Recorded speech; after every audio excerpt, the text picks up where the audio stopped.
Hi, greetings and welcome to the course of Process Control with me, Octavani MT from Department of Chemical Engineering, Universitas Sumatera Utara. Today I would like to begin this course with the topic Introduction to Process Control.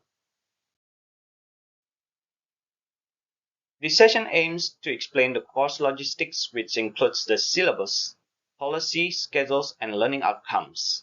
Students will also be briefed with a short history of process control in chemical plants. By the end of this session, students are expected to be able to prepare for successful completion of this course and explain the importance of process control in chemical plants.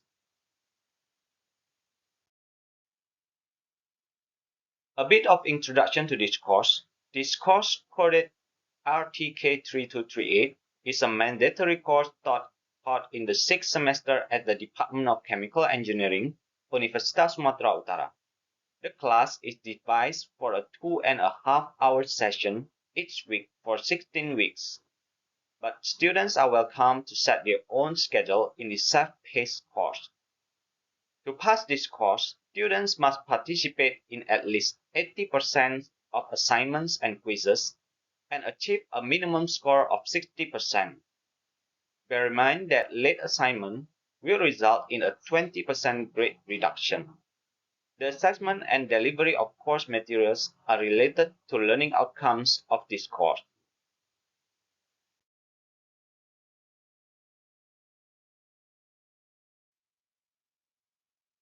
There are 4 learning outcomes in this course. The first learning outcomes is the ability to explain the basic concepts of process control and to develop theoretical and empirical mathematical models for physical processes. This learning outcome is related to the following syllabus: course introduction, aspects of process control system design, modeling of static and dynamic behavior of chemical processes, and Laplace transform and application. These subjects and the assessments are carried out in 4 sessions. The topics in these sessions will typically cover common elements of process control and tools to develop mathematical models describing the physical phenomena of unit operations in chemical plants.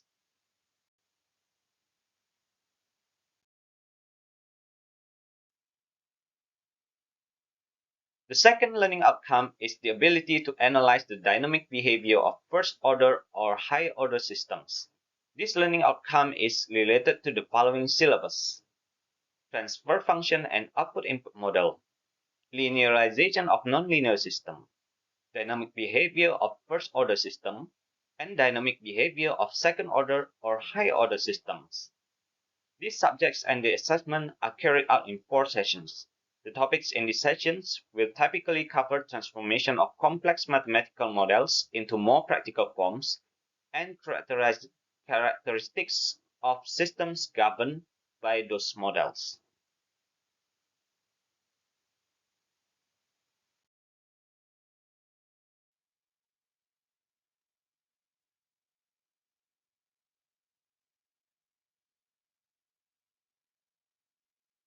The third learning outcome is the ability to analyze the stability of feedback systems.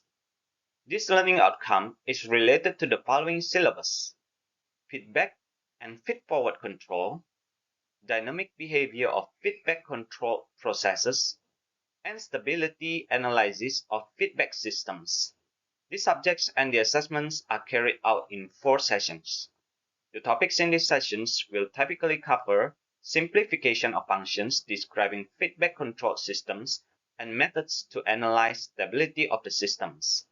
In these sessions, students will also learn to set the limit values of control parameters so that the control system remains stable.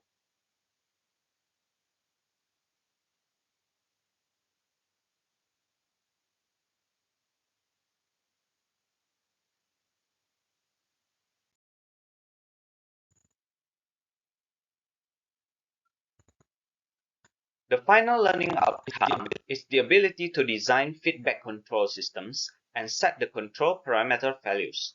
This learning outcome is related to the following syllabus: design of feedback controllers, frequency response analysis of linear processes, and design of feedback control systems using frequency response techniques. These subjects and the assessments are carried out in 4 sessions.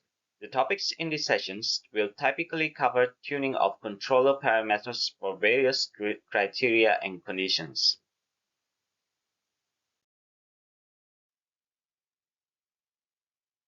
After successfully completing all mentioned learning outcomes, students are expected to be able to apply knowledge related to process control for the advancement of industries and their careers in the future. This is the end of the first part of this session.